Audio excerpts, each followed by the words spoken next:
SFC qui entrait en lice ce samedi, les hommes de Sébastien Meyer se sont en effet imposés facilement à Petite-Rosselle sur le score de 3-0. Résumé de la rencontre dans ce reportage de Marie Lorenz, Philippe Meyer et Guillaume Dumonteil. C'était le match de l'année au stade de la Cité Vandelle. L'équipe locale, l'entente sportive Petite-Rosselle, affrontait l'ogre sarregueminois. Le SFC évolue en effet 4 niveaux au-dessus de son adversaire du soir. Pour cette rencontre, les faïenciers en jaune débutaient le match sur les chapeaux de roue. Hassan Mbarki, également appelé le dieu du stade de la Blise, sollicitait le gardien rossellois dès la 5e minute de jeu. Contrairement à son homologue sarregueminois, Stoffer allait passer une chaude soirée. Il multipliait les exploits dans sa cage avant la magnifique ouverture du score signée Benoît Kovalchik à la 22e minute.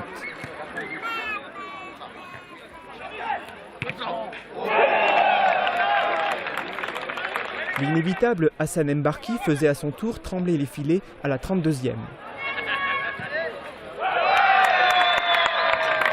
Les occasions se multipliaient ensuite, mais Stoffer était brillant. En règle générale, on peut dire que les faïenciers ont fait une bonne première mi-temps. Je suis plutôt content de la prestation des joueurs, surtout qu'on avait beaucoup de joueurs qui étaient absents. Donc on a eu un gros turnover au niveau de l'effectif et les joueurs qui ont joué ont vraiment donné satisfaction, donc c'est une bonne soirée.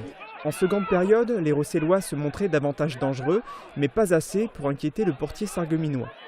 Les faïenciers levaient un peu le pied, mais il se créait encore des occasions. Khalid Benichou, en toute fin de rencontre, inscrivait le 3e but pour le SFC.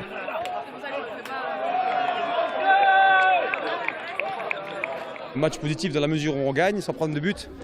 Après, c'est vrai que vu la domination qu'on a pu avoir sur tout le match et les occasions qu'on s'est créées, on peut juste regretter le score. On aurait dû terminer avec, à mon avis, 1 ou 2 buts de plus. L'entraîneur sarregueminois tenait à saluer la qualité des adversaires. On est tombé sur une équipe de Petite-Rosselle qui était très vaillante, qui nous a proposé une belle opposition malgré la différence de niveau. Et donc voilà, il faut les féliciter aussi pour leurs prestations. Cette saison encore à Sarreguemines, on rêve d'exploits en Coupe de France. Ça fait quand même 2 ans qu'on fait des gros parcours en Coupe de France. Il y a 2 ans, on a reçu Auxerre, on est allé en Guadeloupe. L'année dernière, on sort 2 équipes de Ligue 2. On a envie de faire aussi bien, mais après, voilà, la Coupe de France, c'est une compétition qui est très aléatoire puisque on est forcément dépendant du tirage au sort. Et donc, il va falloir qu'on fasse le travail contre les petites équipes. Et on sait qu'à un moment donné, si on a fait le travail contre les petites équipes, on aura la chance de rencontrer sûrement un plus gros, qui sera en CFA, en National ou en Ligue 2, voire au-dessus. Et c'est là où on devra essayer de refaire un exploit. Sarreguemines jouera le week-end du 25 septembre le 4e tour de la Coupe de France, marqué par l'entrée en lice des clubs de CFA. En attendant, ce samedi, au stade de la Blise, les faïenciers joueront contre Sarre-Union en championnat à 18 h. Pour cette rencontre attendue, ils auront besoin des encouragements de leurs supporters.